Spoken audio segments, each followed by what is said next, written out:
I'm Brendan Fisher. I'm with the Gund Institute, the Environmental Program, and the Rubenstein School.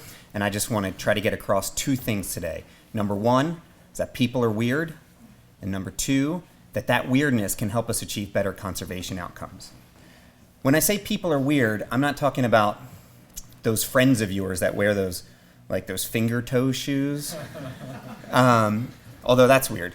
But I'm talking about how we make decisions. We often think a lot of the decisions we're making are very rational and we're weighing up the costs and benefits, but actually a lot of the decisions we make are based on things where if we were to step back and look at the rational weighing of costs and benefits of these things, that really didn't come into play.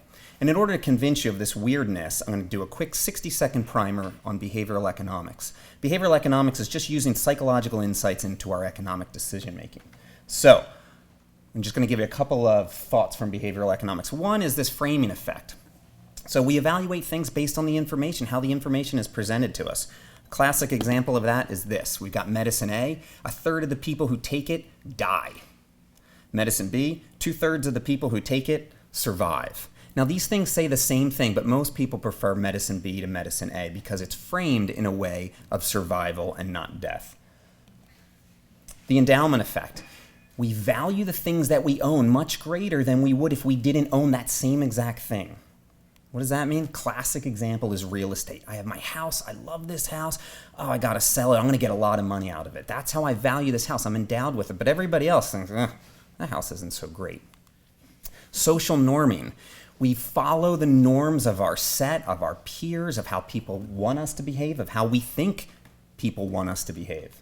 So if you're a lawyer, you carry a briefcase. If you're a UVM student, you carry a water bottle. Identity economics. We all have multiple identities throughout the day, throughout our lifetime. So you wake up and you're a parent, and then you're a teacher, and then you're a coach, and then you're somebody who does the vacuuming in the house at night.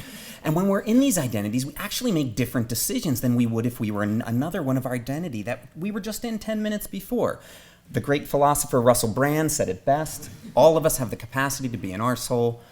All of us have the capacity to be beautiful. He's getting at when we make decisions in which identities. So how does this stuff relate to conservation? Well, here's an example. If we're conservative, we are a lot less likely to buy an efficient light bulb if it's labeled as an environmental thing. We're half as likely to buy it. So it's framed as environmental, we don't like it anymore. And we can see the opposite effect on the liberal side. The endowment effect. There's an organization called RARE. Their entire platform is basically endowing people with pride for their species that are in their area. They're endangered species. This is a red knot. This thing flies 15,000 kilometers a year. And once you're endowed with that, all of a sudden we have great conservation outcomes. People get involved, people donate. Here's one, social norming. The world's largest reforestation program. 10% of the trees planted, people decided on that because that's what their neighbors planted. This tree diversity has a huge impact on biodiversity that we're finding out. And you think, 10%? That 10% is the size of Vermont. It's a 30 million hectare reforestation program. We all have the capacity to be jerks, and we're often jerks when we're thinking in the monetary and economic mindset. We all have the capacity to be beautiful. What if we made our financial, our political, our banking, our investment decisions when we were thinking about our kids? That's my daughter. She's weird. She dressed herself. Our social relationships, our environment. We would make very different decisions.